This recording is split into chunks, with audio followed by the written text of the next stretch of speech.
Um, my name is Margaret Ann Windsor, and the name that was given me was when I was kidnapped from Buckingham Palace in 41 is Peggy Ann Dempsey, and my married name is Childers. Um, Peggy Ann Dempsey, that was Moulton, Alabama, and I keep saying a pigsty because it was. It was a hellacious place to live and grow up. The twins were illegitimate, and back then that was a crime that was bestowed on the child. So I grew up being told I was the twin. Both twins, in fact, were dead. Their mother had killed them. She was a psychopath, Lina Dempsey. So I'm giving you that and the fact that I'm doing this as a diary, kind of on the day. Now, I've had other videos that explained what had happened in my life and the crimes being committed. And I'm doing this just as a daily kind of diary update. I'm going to show the pictures again because this is my father, the real King Edward VIII, who his own brother George VI helped take him out. They had to build up lies and even use an impostor to marry Wallace Simpson. My father was married to Claudia Ruth O'Keefe Windsor, American, Catholic, Irish, and a commoner.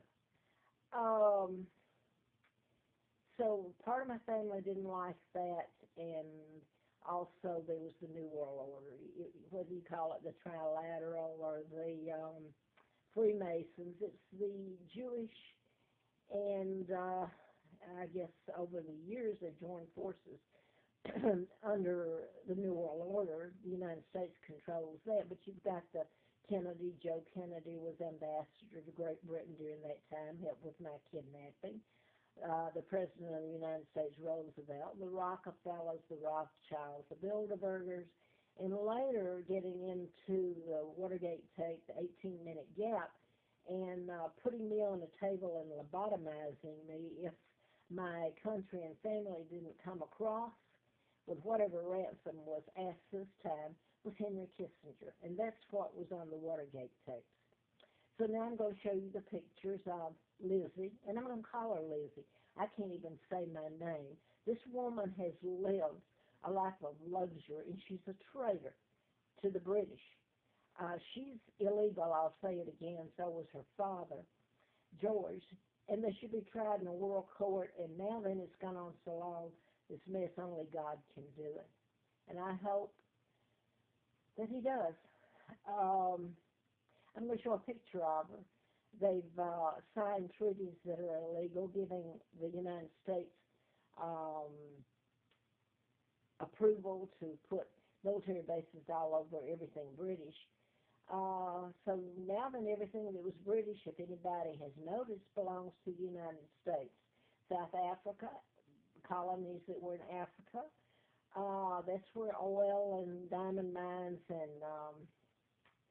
and then you've got all the rest all over the world that was British, and now the United States owns it.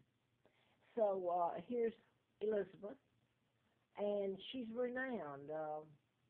People like her. She's helped commit the biggest crime in history, and here she is.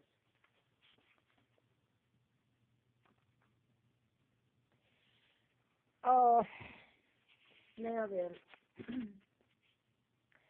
I'm picking up here in Roanoke. I came here in October of '86, and I'd written a medical malpractice book in '77, '78 to give an update on mind control and how you could program people to commit acts of murder or decision making, modify their behavior so that their children or a child grows up and they don't even know that it's happened to them. How could they?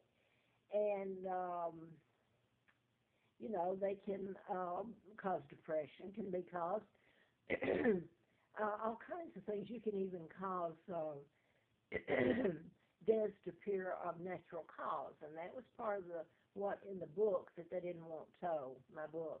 Warren and Rosina Matthews were pathologists at Piedmont Hospital in Atlanta, and they were murdered. and they knew too much.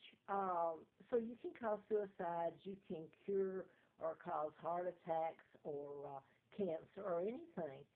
So you wouldn't need hospitals per se or all this lab work and all this fancy equipment. This come out of the cancer drive or cerebral palsy or excuse me if I mispronounce cerebral palsy.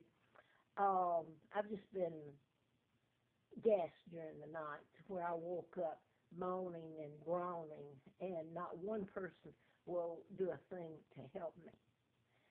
Uh, I woke up just, and so I'm not feeling real good right at the moment myself. Now then, um, I was flown to Larry Flint's, and I'm going to try to put this in a little context here. He helped me in the campaign to replace Larry McDonald, the doctor at Piedmont Hospital, by the way, where Warren and Rosina Matthews and Gene Schrokerman was gunned down on Christmas Eve about 76. She was working for a psychiatrist and suing a psychiatrist for medical malpractice. Seems they can get away with rape too, you know, anything they want to do. But anyway, she was blown apart on Christmas Eve in Piedmont Hospital up against the Christmas tree and the wall. And my attorney happened to get the case before she died, was murdered. But anyway, I was flown to Larry Flint's during that campaign to replace Larry McDonald, Congressman Doctor. I'll tell you another congressman that was murdered using mind control, and that was Sonny Bono, that smacked into a tree skiing, and also one of the Kennedys smacked into a tree about the same time. So that's murder using mind control. The Kennedys can never get the justice unless God hands it down. Excuse me. The Kennedys have lived good, and now then John Kennedy's daughter's up for ambassadorship to Japan. Her grandfather was the one that helped kidnap me, and don't think that her father and Robert didn't have hands in what happened to me here in this country too. But that I'm losing the point here. When I came here, I am allergic to chemicals. That has nothing to do with mental illness. That has to do with something that was done to me when I was kidnapped and brought over here.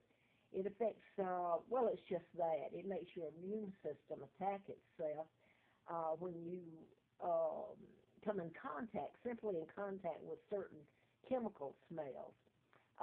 Polyurethane urethane happens to be one that really sealants and varnishes and industrial. But there's some household glues like you put up your wallpapering will just, I start screaming. I mean, it just knocks me out. There's some of them, if they're used enough on me, and that's what they've done deliberately where I've lived, where I've tried to go and camp in the woods and send people up to do it. It is so horrific what you can get people to do. Law enforcement, they do it on their own. It's quite unbelievable to even me to know what people will do. So in case I'm losing you here, the agency and the law enforcement behind what's been done to me, and it's the American people that have stood by and helped and watched and you call young girls bullying, like there's a murder in the paper, and they're calling her, these girls bullying. They caused young girls to commit suicide. Bullying, you have no idea the extent of what this country and its people have done in law enforcement. So chemicals have been used on me, and it makes my immune system attack itself. Inflammation, take out my kidneys, my liver, my heart, my veins have broken because of the freezing that's been turned loose. I don't even use the air conditioning units anymore. So they've used it as a murder weapon. So last night I come back. I'm trying to go to Edinburgh today, where I went in '06. And so glad to it's a Section 8. So I've put this previous tapes, how they've used Section 8 to destroy me. I mean, literally. Can you believe it? And no one will prosecute it. No one has been held accountable. But today I'm going to Edinburgh, retirement, and I was there, like I say, in '06, and they used the chemicals, and I stayed as long as I could, and I had to break the lease. So if you do a background check or a credit check, you don't see why I had to leave. You just see that I broke the lease. So then it becomes to where I can't get anything. So I'm going back over there today, and I've come full circle or square, and I can only pray that this is over. I'm 75 years old almost. I don't have much time left. Um, so I'm going over, and I was told when I called them, I didn't commit a crime against them. If you went into the crimes committed, and I may have to stop this because I won't get to upload it, it'll be too long. You get joining into a conspiracy to cover up crimes, to assault me. On their little leaflet, HUD leaflet, it says, number one, that you have a right to breathe clean air, is what it says. I'll leave it at that. They deliberately, everywhere I've gone, and I've listed them, and I've got the papers and all, they have soaked me in chemicals. It doesn't do any good to have a lease or to put a sign on the door or lock it. Any handyman or maintenance, and that's who they've used, can come through and get you. Last night when I woke up, I was groaning. Noises coming out of my lungs and throat you wouldn't believe. So I don't know how I'm still living, and who do I go to? I tried to get the maintenance throughout all of this. Well, they're the ones that's told to do it, and others. And I'll say this real quick. I was out a few years back in Los Angeles, and I had written a letter to an attorney out there, a nice person. Now, I don't know if he was responsible. It was like sending a message back to me.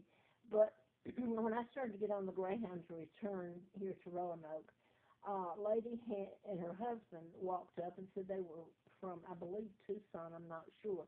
She handed me a card, their card, where they owned a, well, it was maintenance and all of that for medical facilities, and I guess other facilities also, but it had their name, address, and all on it, and she walked up and handed the card to me, and she said they've made it invisible what they're doing to you. She says, we know that they're using, in other words, you can use the air conditioning unit, the paints, the sprays, all these things that go into cleaning and remodeling as a murder weapon against me. And I mean, how do you prove it? You got to get the law or an attorney. And by the way, no attorney, they might take it and then they lie and say, well, they got disconnected. They lost contact with me, which is a lie.